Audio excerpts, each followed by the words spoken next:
Hey guys, this is Illusion PODFIC, and today we're going to be reading And If I Breathe In For You, Can Your Heart Shine Through by Afro Gohan. The summary is, flying's no threat for a man who can fly, but he's never borne disappointment well.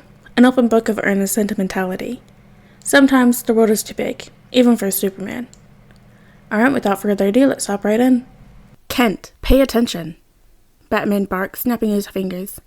Superman is immediately broken from his unplanned reverie by the motion, met with the irritated face around the cowl. Gotham's Dark Knight turned from him before he could summon an appropriate response, cape swishing. The Man of Steel bristled, hackles thoroughly risen. There were core members of the League, no man more than the other, equals. Who was Batman to presume he could order him around? Sorry. Not exactly the most firm of retorts, but in all fairness, he really hadn't been paying attention. Batman grunts, which he presumes is Batman speak for "don't let it happen again," fiddling hither and thither with the papers on the table before them. Back into speculation, they dive on the subject of their latest joint outing. City limits are an enforcement boundary between the men, but when the superstitious and cowardly of one city comes running to the other man's jurisdiction, they are met with double the force. Superman hears and reads plenty about the manifest of every warehouse on Clinton and Basillo, contributing his own specific theories based on the observed behavior of the local gangs and the efficiency they've taken on with collaboration between crooks of sister cities. The buzzing at his mental periphery continues, taut as a tightrope against the distinct efforts to get some focus. Batman snaps his fingers. Clark faces the man anew. What? He's far snippier than he intends to be, but he genuinely can't help it. We've been combing the same manifest and arguing about it for 20 minutes. Batman's jaw clicks, the lenses of his cowl narrowing. You're doing it again. Batman, to his credit, does no more than make the observation. He doesn't need to do more for the Kryptonian to feel seized with guilt. The instant it's made, he thought he made some rather specific and helpful notations for their purposes. You're distracted. And what does Clark say to that? No? He hasn't been using every sense he has to follow the tenuous leads they've dredged up? No, Batman, his full attention is on the blurring pages and not on the building pen and needle pressure in his skull. The Kryptonian breathed hard through his nose, tamping down enough on the exhale that it doesn't send millions of dollars of equipment flying. That'd be a real disaster. And he's on about half a reporter's paycheck now. The condenser went out on the AC back home, and despite their hemming and hawing about his fussing, Ma and Pa were too up in their years to brave the dry August heat in that house. He's eaten a lot of toast this past week. He's gonna eat a lot more over the next month. You're right. I'm sorry. His shoulders sag, less the man of tomorrow, more of the man doing everything he can to get to the next minute. Kal-El of Krypton is tired, and Clark Kent of Kansas is very tired. Batman neither scowls nor shouts. Rather, he looks like he has been faced with a puzzle or some unfinished sequence that demands his attention. Then he reaches up and tugs his cowl down, revealing dark eyes and creased brows. His hair is a lost cause, bangs plastering to his forehead. He doesn't mind, and little does he know, Superman doesn't either. What is it? Huh? You never go down that easy. Something must be on your mind. It's nothing. Bruce raises a pointed brow at this. It's nothing important. Clark amends, raising both hands. The sooner you come out with it, the sooner we can get back to work. Like it's anywhere near that simple. Leave it to Batman to play pot to his kettle. Gotham's protector shows no signs of movement on his premise. It's the noise. Silence is a hard thing to parse with the Bat, 1,000 words in the yawning quiet. It's Clark's talent, or perhaps his luck, that he can pull it apart with varying statistics of success. You know how I can hear everything? Clark's ears are hot now. It sounds stupid, pointing out the obvious. I don't do it on purpose. Think of it like a water filter. All of the sound, the water, comes in. A filter out the extra particles, that way I'm not snooping into every house. I let a little bit come in though, just in case. Someone needs your help, Bruce finishes for him. Right, and sometimes, because I let enough in to catch a call for help, the other stuff comes in too, he finishes lamely. Bruce crosses his arms by way of reply. Suddenly, something about it makes him feel shameful of a sudden. Look at these amazing powers I have. Don't they suck? As if the ability to know where and when everything happened coupled with the ability to be there wouldn't be a massive aid for the Dark Knight. He shouldn't have opened his mouth, after all.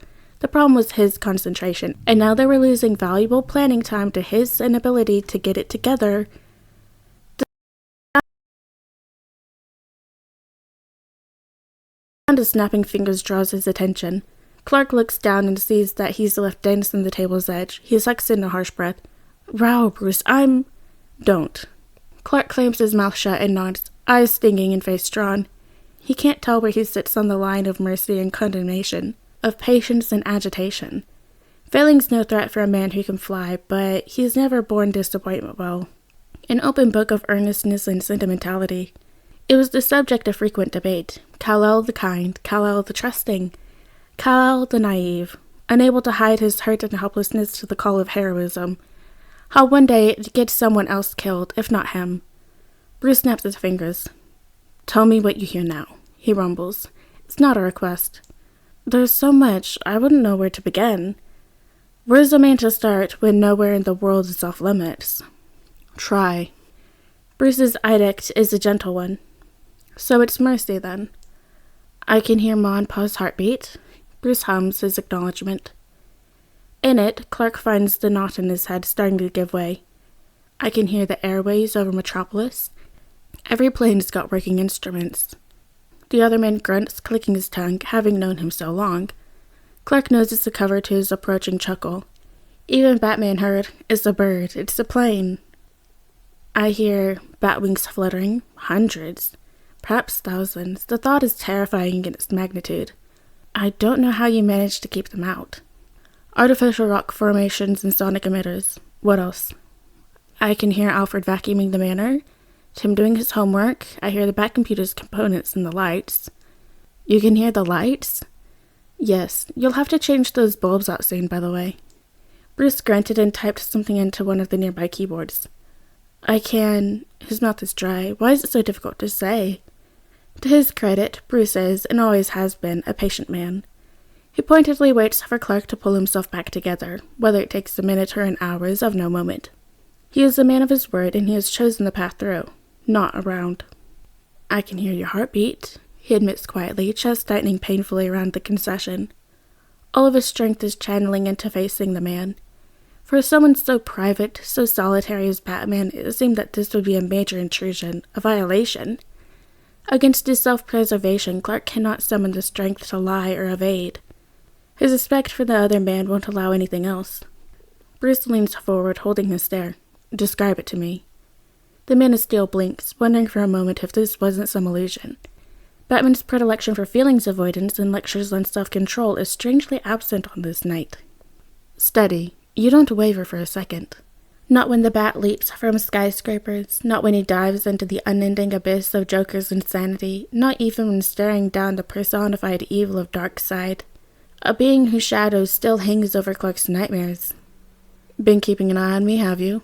Bruce's lips twitch, and it makes him feel like he's in high school again, caught staring a little too long at the substitute teacher popping the top button of his shirt. Before he'd known it, the projector screen was on fire, and he discovered another thing that separated him from his peers. His face had been as red as the tomato harvest when he told Pa about it, only now he's a 30-something-year-old, and thus too old to feel so thoroughly chastised by one question. I don't do it all the time, as if that makes it any better. It's to see if you're alright. If he sounds defensive, no he does not, please and thank you. Am I? What? Am I right, Clark? The use of his name makes the Kryptonian all too aware of how close they are. Some time between admissions, the other took another step forward, putting him nearly chest to chest with Clark now. He smells of worn leather, aftershave, and engine oil. The combination is like a bolt of lightning to the chest. Neurons firing and skin hot beneath the suit, he is at a loss. At this distance, Clark can see the pink seam of a split lip on its way to the final stage of healing. He can't tear his eyes from it. It's a testament to trust on Clark's part that he only feels a little tested by all this. It's alright, you can listen. The Dark Knight's harsh baritone had softened into something utterly hypnotic, a promise, an invitation. Clark's eyes were closed between one breath and the next. All the world fell away as the rhythmic pulse of a single heartbeat met his ears, not unlike a metronome. It ticked away at time and set the pace for the songs to follow. Was this what it was to be the charmed snake? Clark, ever persistent, followed faithfully. He'd known Bruce blind, deaf, and universes away.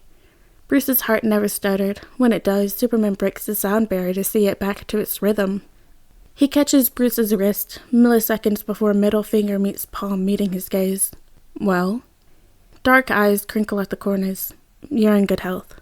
Small favors. The corner of Bruce's mouth twitched. How is it now?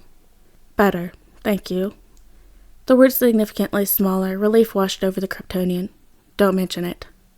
Really, don't, the Wayne Air's sole expression said. After all, the Batman couldn't have the world thinking him capable of things beyond cold retribution and tactical brutality. A man had his reputation to keep. I won't make this a habit, Clark assured sheepishly, scratching the back of his neck. I usually find something to ground myself when this happens. I won't mind if you do. Weren't you the one who put a mortuarium on Meadows in Gotham? I've been known to make an exception. The older man shrugged, yet to break their staring competition. Bruce's breath fans his cheek, their chests rising and falling in sync. It was no secret that Bruce Wayne was beautiful, all high cheekbones and flint stares. He was a face to rival Helen of Troy. Batman was a dark beauty, liquid grace, and furious precision in every swipe, swing, and strike. When about the same, they draw him forward, wide-eyed, open-mouthed, and wanting. Gloved fingers press against his lips abruptly, stopping him short. He realizes in that instant that he's made a terrible mistake in all of this. Of all the presumptuous, inappropriate, God, he's an idiot. Bruce had given him an inch and he took 10 feet, projecting his desire and hope for reciprocation. Clark opens his eyes, expecting to see a furious, snarling face. Only, Bruce is smiling. Not so fast, Boy Scout. The older man's eyes glittered with mirth. We've got work to do. Oh. And then? Clark asked, a touch breathless. We'll see. Canine scraped the gentle curve of his bottom lip. He stares openly at Clark's mouth, another invitation, another promise. Clark's smile is the first spot on the sun on the dawn horizon. Alright guys, and that is the end of And If I Breathe In for You, Can Your Heart Shine Through by Afro Gohan. I hope you guys liked it, and I'll see you next video.